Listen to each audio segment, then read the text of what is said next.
ఇప్పుడు ఈరోజు మెగాస్టార్ చిరంజీవి ఇటు ఫెడరేషన్ నాయకులతోనూ అటు ప్రొడ్యూసర్స్తోనూ మాట్లాడిన తర్వాత సమస్య పరిష్కారం అవుతుందని సినీ వర్గాలు అభిప్రాయపడుతున్నాయి. నిజంగానే ఈ రోజుతో సినీ పెద్దగా మెగాస్టార్ చిరంజీవి ఎంట్రీతో ఇది ఎండ్ కార్డు పడుతుందా? ఎందుకంటే అటు మినిస్టర్ ఎంట్రీ చాలా క్లియర్గా చెప్పినప్పటికీ కూడా ఫెడరేషన్ నాయకులతో producers, FDC chairman Dil Raju meeting పెట్టి మాట్లాడినప్పటికీ కూడా అసలు కొలిక్కిరాని పరిస్థితి, చాలా అసంతృప్తిగానే ఈ ఫెడరేషన్ నాయకులందరూ కూడా బయటకు వచ్చి అసలు వాళ్ళ కండిషన్స్ మాట్లాడితేనే ఇప్పుడు ఇస్తామన్న 20-25% అనేది కూడా తర్వాత మాట్లాడతాం. ముందు మేము పెట్టిన కండిషన్స్ రేషియో గురించి, కాల్ షీట్ల గురించి మీరు ఒప్పుకుంటేనే దానికి సంబంధించిన పర్సంటేజ్కి సంబంధించింది మనం నెక్స్ట్ డిస్కస్ చేద్దామని చెప్పేసి వాళ్ళు చెప్తున్నారు.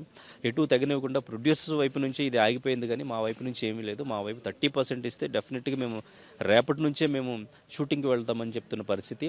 అయితే దాదాపు పెద్ద సినిమాలన్నీ కూడా డేట్స్ అనౌన్స్ అయిపోయి ఉంటాయి. పెద్ద సినిమాలన్నీ కూడా డేట్కి రిలీజ్ అవ్వాలి. ఇప్పుడు దసరాకి చాలా సినిమాలు ఉంటాయి, అండ్ ఇంకా నెక్స్ట్ ఇంకా సంక్రాంతికి వచ్చే సినిమాలు ఉంటాయి. పెద్ద ప్రాజెక్టులకి అది వర్క్ అనేది జరిగితేనే టైంకి చెప్పిన టైంకి రిలీజ్ అయ్యే ఛాన్స్ ఉంటుంది.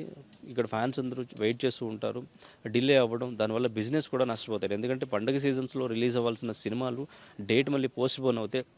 వాటి వల్ల చిన్న సినిమాలు కూడా మళ్ళీ పోస్ట్పోన్ చేసుకోవాల్సి వస్తుంది. పండుగలో రాకుండా వేరే డేట్స్లో వస్తే కూడా బిజినెస్ పరంగా కూడా నష్టపోయే పరిస్థితి ఏర్పడుతుంది. సో ఈరోజు మెగాస్టార్ చిరంజీవి మొత్తానికి కూడా చాలా క్లియర్గా వాళ్ళతోనూ, ప్రొడ్యూసర్స్తోనూ అండ్ ఇంకా ఫెడరేషన్ నాయకులతోనూ ఇద్దరితోనూ మాట్లాడి, ఇరు వర్గాలతో మాట్లాడి సో మొత్తానికి దీన్ని ఒక కొలిక్కి తీసుకొచ్చే ప్రయత్నం చేస్తున్నారు.